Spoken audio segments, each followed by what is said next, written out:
Welcome to Dark Sorcery. I'm Alfredo Martinez, and I have once again Lucy Vaughn. Lucy, good to have you on. Hi. All right, so today we are going to be studying The Satanic Witch by Anton LaVey. I thought this was a different approach from the Satanic Bible.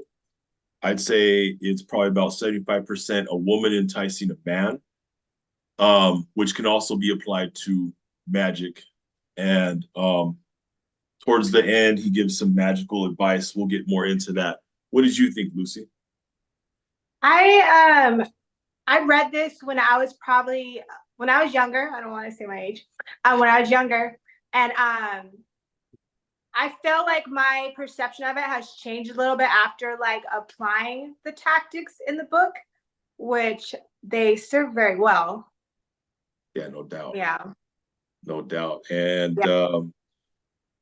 earlier we were talking, and you were saying something about from the viewpoint of a woman coming out of poverty and enticing a man to try to get ahead. So there's a big thing with the Satanic Church and Anton LaVey. Anton LaVey was speaking more of coming from the perspective of the underdog, of somebody who's been like outcasted from society as a sinner, as the woman with the scarlet that wears the scarlet A, the whore, like all these different things.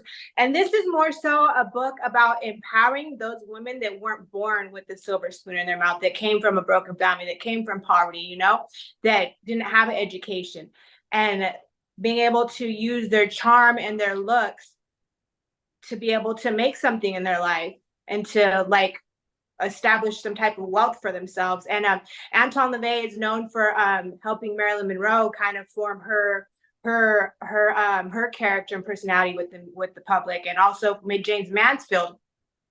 So that's one thing, these women came from like a place where they were single moms, or like Marilyn Monroe came from an orphanage. So they didn't really have any type of basis to build themselves something in life.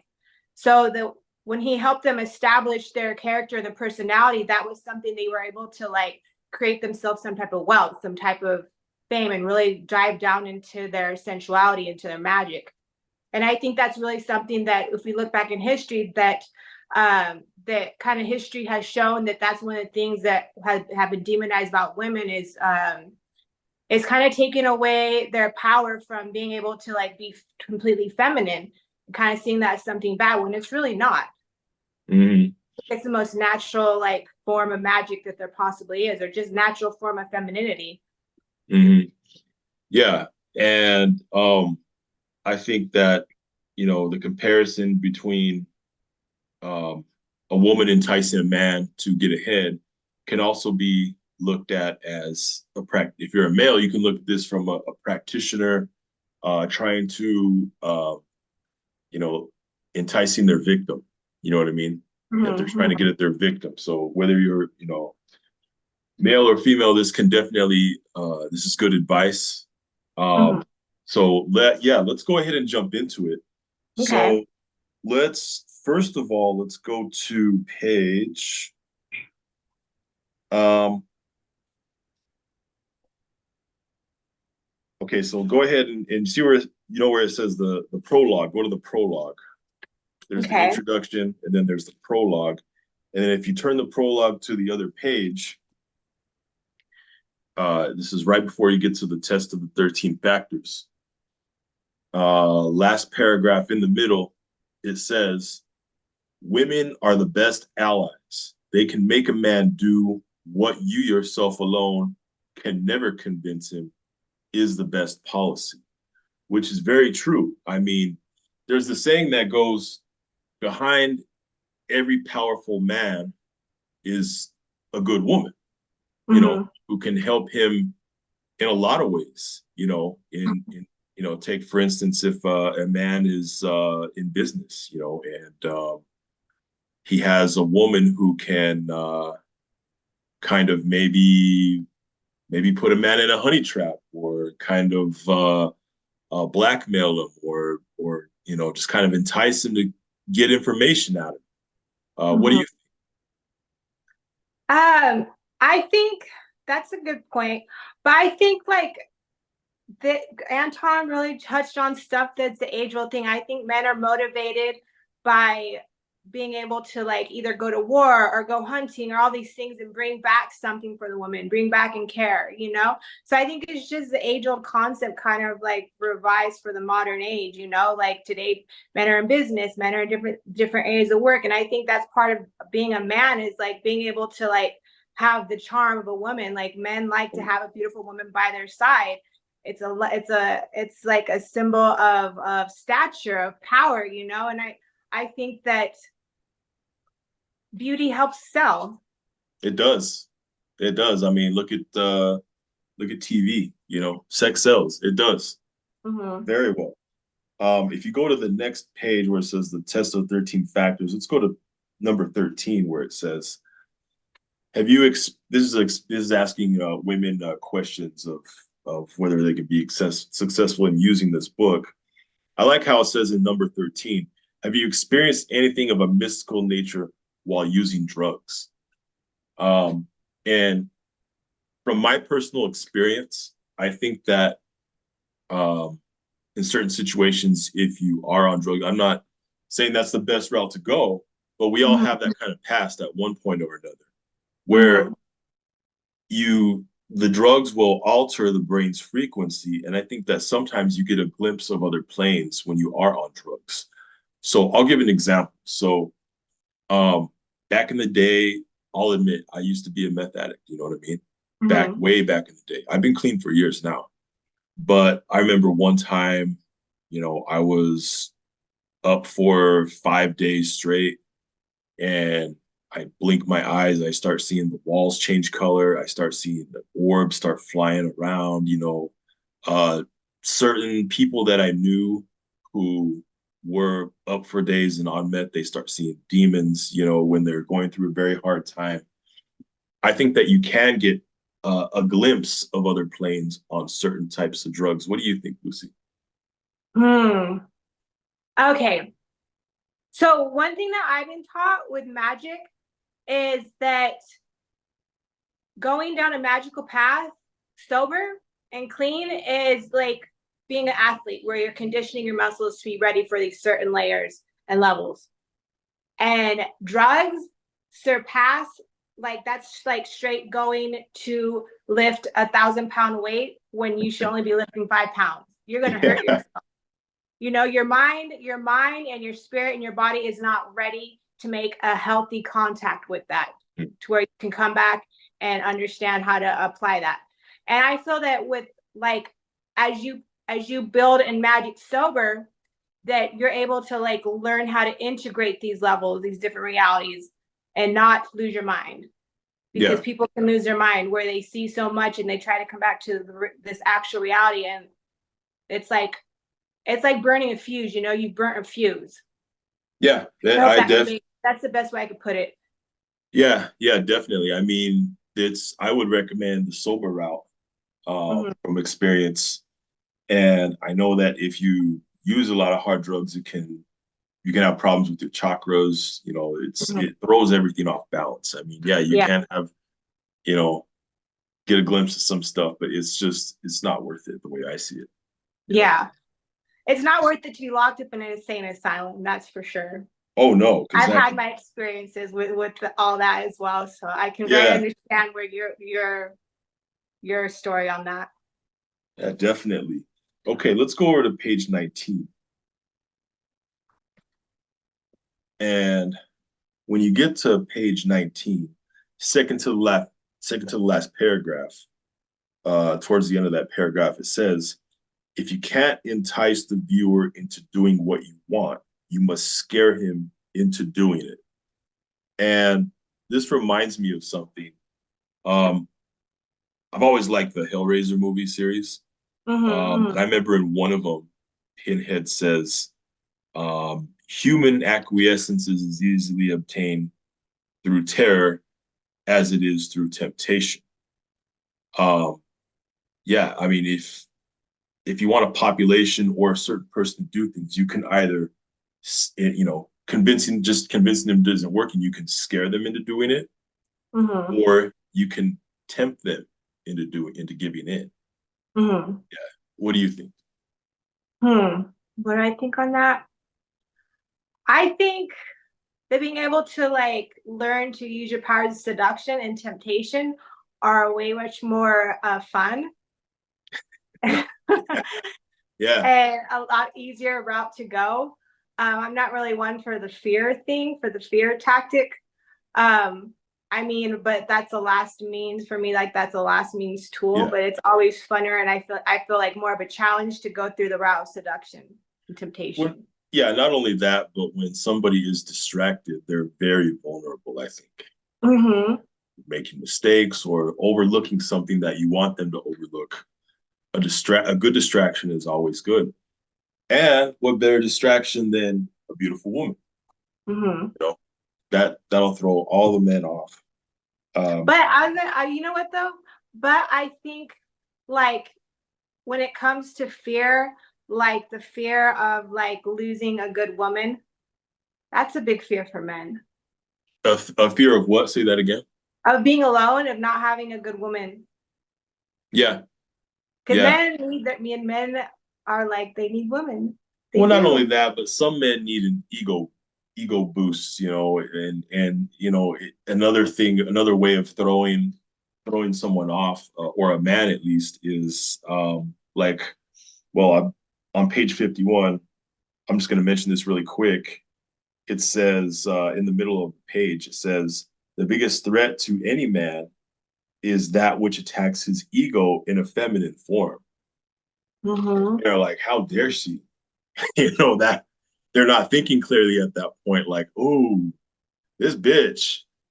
Yeah, a woman can definitely threaten a man's ego. Yeah. Build a woman can build a man's ego up and crush Uh-huh. it just the same.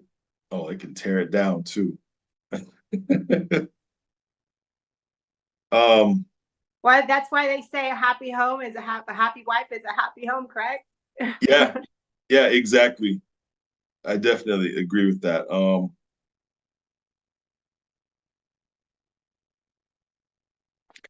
Let's go to page 102.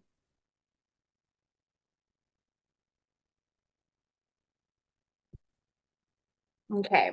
And on page 102, the middle paragraph towards the bottom in caps lock, it says, the scents that you like best on yourself are inconsequential. The odors you like least are the odors the man who represents your demonic will like best. Now, for those who haven't read this book, Anton LaVey gives an explanation of a demonic self, meaning kind of like in a man, a little This is the feminine. chart. There you go, right there. So if you look at the diagram, you see in the middle it says demonic minority self.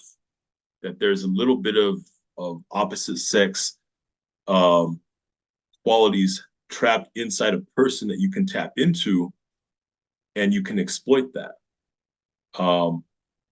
And basically, this chapter was talking about using sense, because sense can be so distracting and persuading. Um, in fact, using all five senses, um, but just playing off of that. I just thought I'd mention that. Do you have anything else to say? I jump to I the think like from my experience being an adult entertainer, um, this book like really summed up a lot of things because when a man goes into a club, to a nightclub, a woman, a gentleman's club, yeah, we are providing a whole experience, from the scents down to the clothes we wear to how we dance on stage to the music to the lighting. It's all an experience, it's all an experience of seduction, and like every little detail matters. it does. It does everything. And in fact, the more And of your with sense, that, they like whatever all the details are in place, like a man is like putty. exactly. And I think this book goes into the different five senses of using the different five senses to entice and lure man to do your bidding. I think the more senses you play off of, sight, smell, all that, the more distracted he will be. Mm-hmm. Um, but yeah, let's go to page 222. This is the chapter on divination. And I also wanted to state that, Go ahead. Go ahead. that I know that the term exploited is used, but I really don't like that word because I feel like it's a give and take.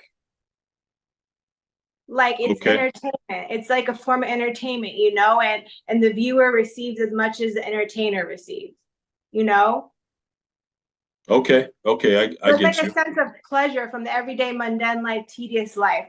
Like being able to seduce is like bringing some magic to the table, out of the ordinary. What Anton says as well, it's something out of the ordinary, like a fantasy. Mm. But Okay. learning how to use that every day Okay. I like that explanation. and bring a little joy to people's lives at the same time, Yeah. I think it Yeah. depends on the person who's, I think people who read this book may have different intents, different intentions. Mm-hmm. But from that viewpoint, yeah, I definitely see what you're saying. Mm-hmm. Well said. Um, but yeah, so page 222, this is a chapter called Means of Divination. Let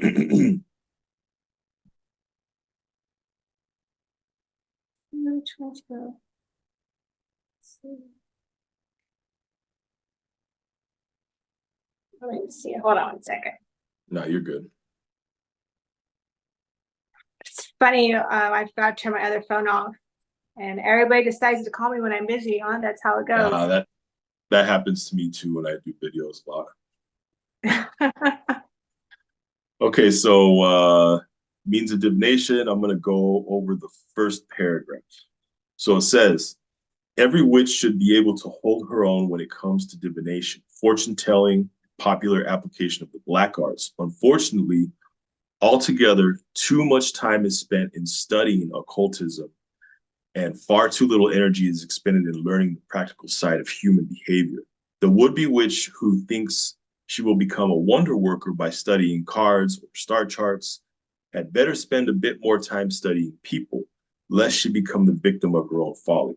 And what this made me think of is, if you're going to cast a spell, like say if you're a beginner practitioner, or doing a ritual, it can seem kind of silly at first, but and then there's that doubt that creeps in your mind, like, well, is this going to work? But if you study why it works and the science behind it, then you have less chance of having doubt, and therefore the spell taking more effect. What do you think about that? Because it also says about studying human behavior. That also helps a lot too. I feel like it's a two-part thing. Okay. So like when I was in the adult entertainment industry, one thing I always learned, kind of came to learn is like, and I feel like it's like the female version of what Anton LaVey went through by working in the circus, working that like life. You see another side of life that people don't usually see, but it's like carnal human nature. Right. And it's, if my energy was off, like that would affect how I interpret people or deal with people. Mm-hmm. And so knowing how to use that, like that's pure energy, right? Like learning how to be attentive and with those things. So I think that has a lot to do with what he's talking about here, understanding human behavior and energy. Like you can't fake energy. No. And also at the same time, when it comes to magic, like you can work a lot of magic, but at the same time, you got to work on your carnal human nature as well. Like say you're going to cast a love spell, correct? Right. There's things that you as a witch or a magician have to do. Like say you want to attract a certain type of person. Like there's things on yourself that you're going to have to work on to raise yourself up to that energy to be able to like meet that, to draw that in. Yeah, and magic doesn't just happen in the ritual chamber or you know, just Mhm. setting up some candles at home under a certain moon phase, or, you know, magic is an everyday thing. Everything you do is magic. So Mhm. when you study human behavior, you know, you're more effective. You have more of an effect in your everyday life on everybody you interact with. Yeah.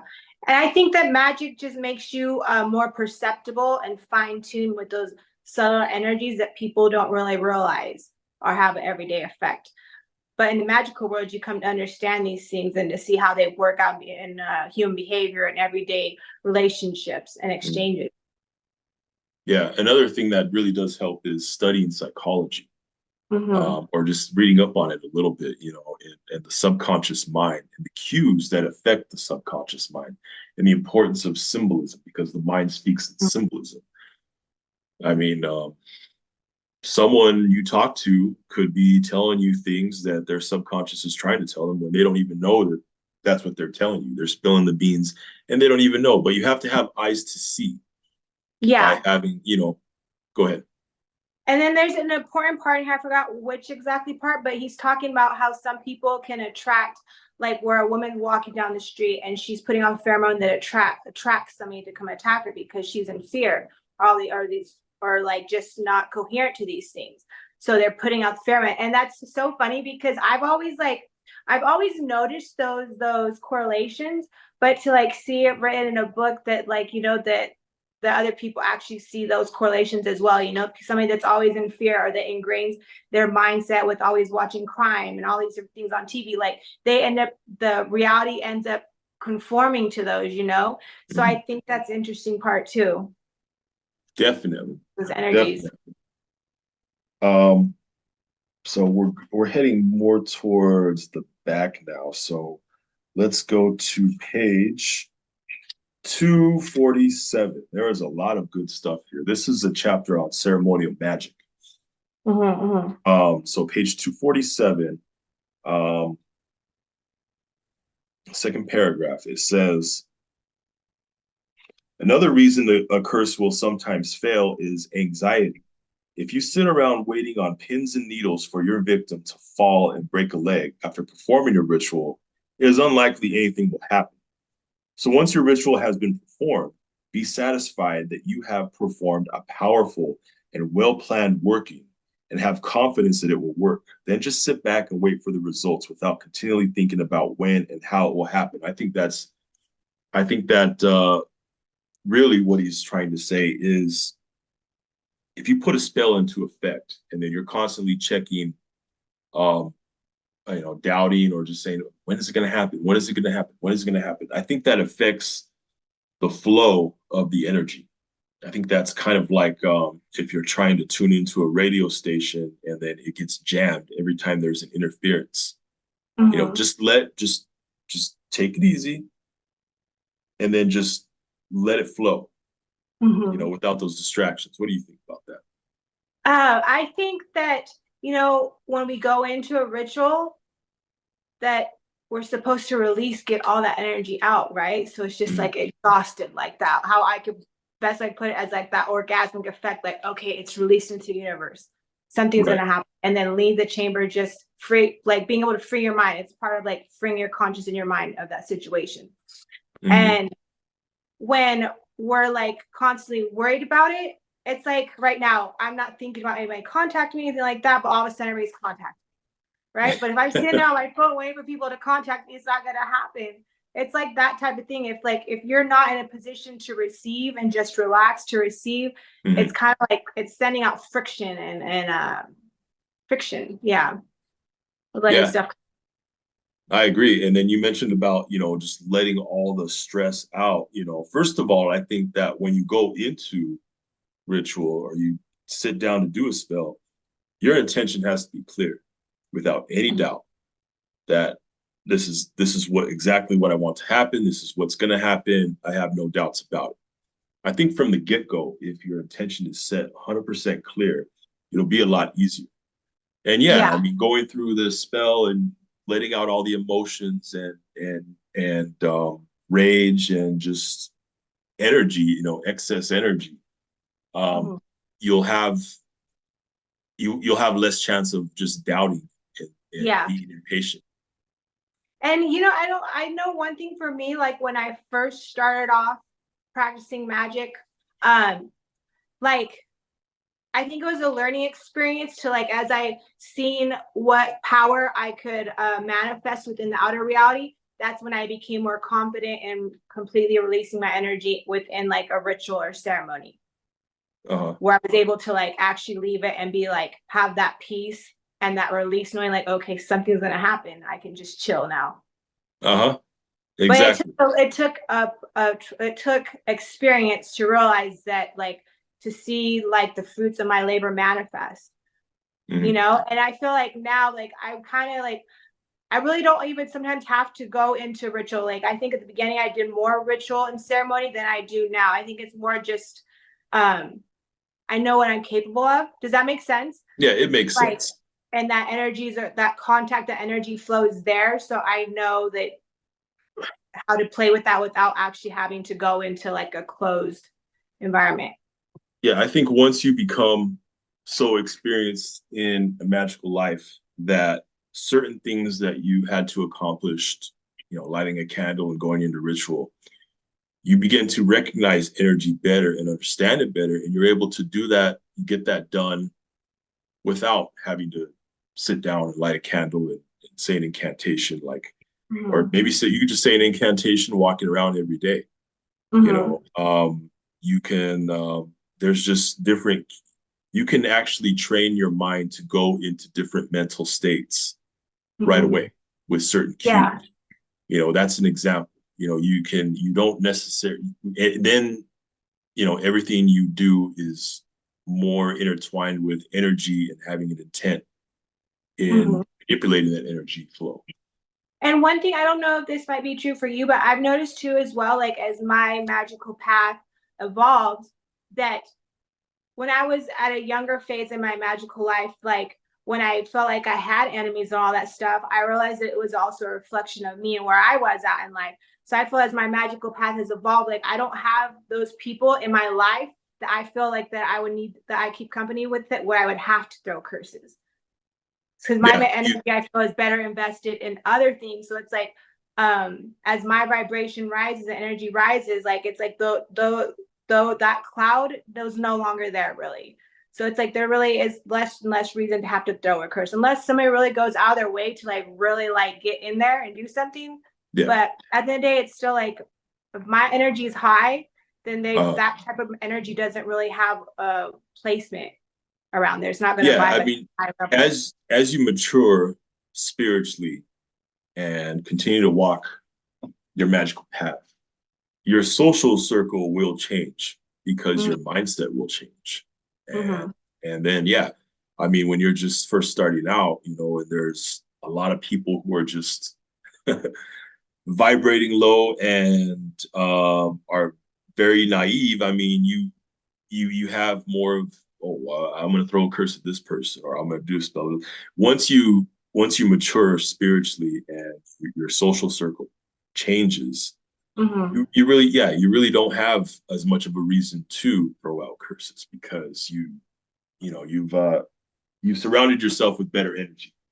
And I think that's when we get into like the good part of like manifesting our reality of what we want. Once we get rid of all those things that are weighing us down from higher magic, then we're able to get into higher magic and like create the world that we want and the reality that we want. And like, that's when we get into the good stuff, Definitely.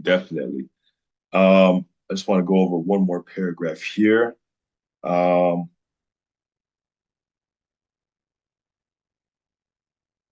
Let's see. Next paragraph. A third and very important reason for failure is guilt. The person doing the cursing must feel no guilty conscience at having performed the ceremony, or the ensuing apprehension at what she has done will surely consume her while the intended victim gets away scot-free. This is why white witches' stupidity say that if you curse a person, it will return threefold. If you are so sanctimonious that you have to impress others that you are a white witch or a good witch, it's a cinch that you would feel such guilt after throwing the curse that it would bounce back harmful. Now, I'm not accusing anyone who's watching this that calls himself a white witch. But back in the day, as people were persecuted for doing witchcraft or being spiritual other than the established religion. They tried to they tried everyone's wants to do something. They're just looking for an excuse. So if they call themselves a white witch, well then, oh well, that kind of gets rid of some of the guilt. Like, okay, well, I don't have to feel bad now. I what do you think? I'm I'm not glad we talking in all cases, just in some cases and how it was back in the day. I'm glad we don't live back then in those times. Yeah. I think as in the magical world, we have worked hard to be able to get to the part of time that we are at now, where we can openly, I mean, there's still lashback that we get, but I think the more of us that stand up and like, be like, hey, this is who we are and this is what we're about. And we're not going to take it no more. Like, right. I think it gives us more freedom and liberation. I definitely feel like guilt and stuff that can really like affect your magic. It can. Yeah, I'm just glad we don't live in those times today. So yeah. Me too. Well, it's been an interesting discussion. And everyone, once again, The Satanic Witch by Anton LaVey. I think this is a book that's sometimes overlooked. It's completely different from the Satanic Bible, but has a lot of good stuff as far as psychology, and whether you're a man or a woman, you can definitely take something away from this. So Lucy, before I go ahead and call it a day, go ahead and tell us a little bit about the Witches' Sabbath or anything else you might be working on. What's going on with that? The event of the year. Yes. So the Witches' Sabbath is going down in Los Angeles, California, of course. And it's going to be the end of April, I think it's 31st and May 1st.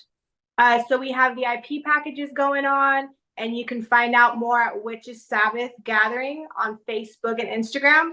But tickets, I believe, are right now $31, and we're going to be having a blood ritual, blood brulesque. Oh, sorry, no, it's a black flame ritual, bloodbath brulesque. I know Shane Bugby's going to be doing his own ritual. We're going to be having a lot of like bands there. It's going to be an awesome event.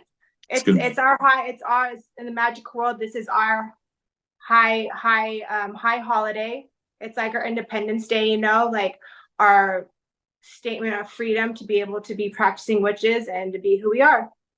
So yes, whether it's a non-denominational event, so it doesn't matter whether you're a Satanist, whether you're a pagan, like it's us all coming together to support our community.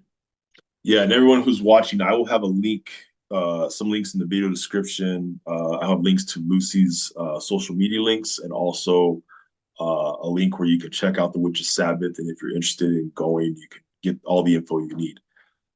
Lucy, thanks once again for coming on. Always a pleasure to have you. And everyone who's watching, like and subscribe to Dark Sorcery.